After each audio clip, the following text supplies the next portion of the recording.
Uzbekistan में भारतीय cough syrup से जुड़े मामले की जांच स्वास्थ्य मंत्रालय ने शुरू कर दी है। कफ सिरप के नमूने परीक्षण के लिए क्षेत्रीय औषधि प्रयोगशाला चंडीगढ़ भेजे गए हैं। विदेश मंत्रालय का इसको लेकर कहना है कि उज्बेकिस्तान ने इस बारे में कोई भी शिकायत नहीं की है और भारतीय दूतावास उज्बेकिस्तान के अधिकारियों के साथ संपर्क में है। उज्बेकिस्तान में भारतीय कफ सिरप मैरियन बायोटेक में कथित रूप से मिलावट का मामला सामने आया है। उज्बेकिस्तान के इस दावे के बाद भारत सरकार अलर्ट हो गई है। केंद्रीय स्वास्थ्य मंत्रालय ने कहा कि इस मामले को लेकर उज्बेकिस्तान के राष्ट्रीय दवा नियामक से नियमित संपर्क स्थापित है। कफ सिरप के नमूने परीक्षण के लिए क्षेत्रीय औषधि परीक्षण प्रयोगशाला चंडीगढ़ भेजे गए हैं। केंद्रीय स्वास्थ्य मंत्री डॉक्टर मनसुख मांडविया ने ट्वीट कर इस बात की जानकारी दी। उन्होंने लिखा कि भारतीय कंपनी मैरियन बायोटेक नोएडा द्वारा बनाई गई खांसी की दवाई में मिलावट के संबंध में CDSCO 27 दिसंबर से उज्बेकिस्तान के राष्ट्रीय दवा नियामक के नियमित संपर्क में है।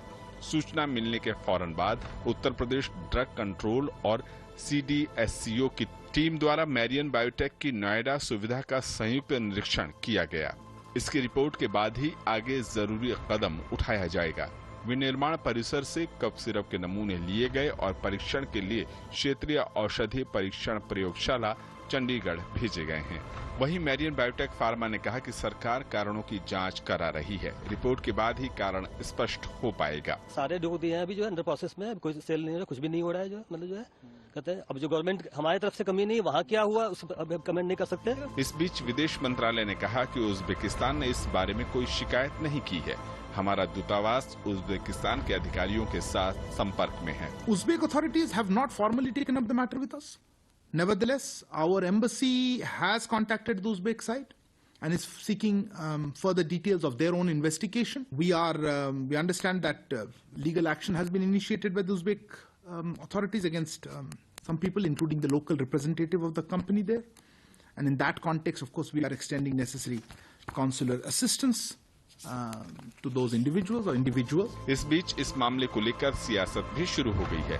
कांग्रेस नेता जयराम रमेश ने इस मुद्दे को उठाते हुए मोदी सरकार पर तंज कसा, तो बीजेपी के नेताओं ने पलटवार करते हुए रमेश पर सवाल उठाए और कहा कि कांग्रेस देश को बदनाम करने का कोई मौका नहीं छोड़ती।